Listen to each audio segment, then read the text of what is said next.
Une église remplie de personnes se supportant les uns les autres dans l'amour, Éphésiens 4:2, ne peut que connaître la paix, l'unité et l'harmonie. La personne vraiment humble voit ses propres défauts à la lumière des perfections de Christ. Elle ne cherche pas à voir les défauts des autres. Mais quand elle le fait, elle dit la vérité dans l'amour et désire leur sanctification afin qu'ils soient édifiés à l'image de Christ.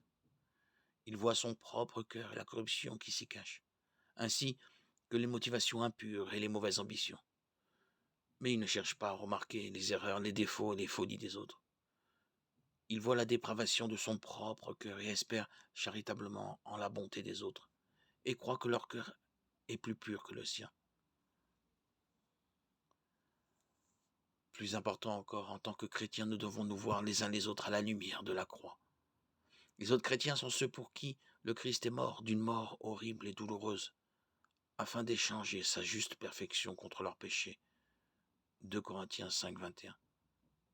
Comment ne pas leur offrir l'amour, la compassion et la grâce de notre Père céleste? Comment pouvons-nous rabaisser, critiquer et diffamer ceux qui sont couverts du précieux sang du Christ?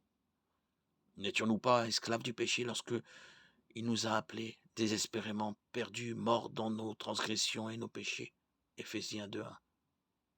Mais nous sommes maintenant esclaves du Christ, esclaves de la justice, et en tant qu'esclaves du Maître, la tâche qui nous incombe n'est pas de nous disputer, d'exiger que nos besoins soient satisfaits, mais de refléter sa grâce et son amour à ceux qui sont aussi à lui par sa miséricorde.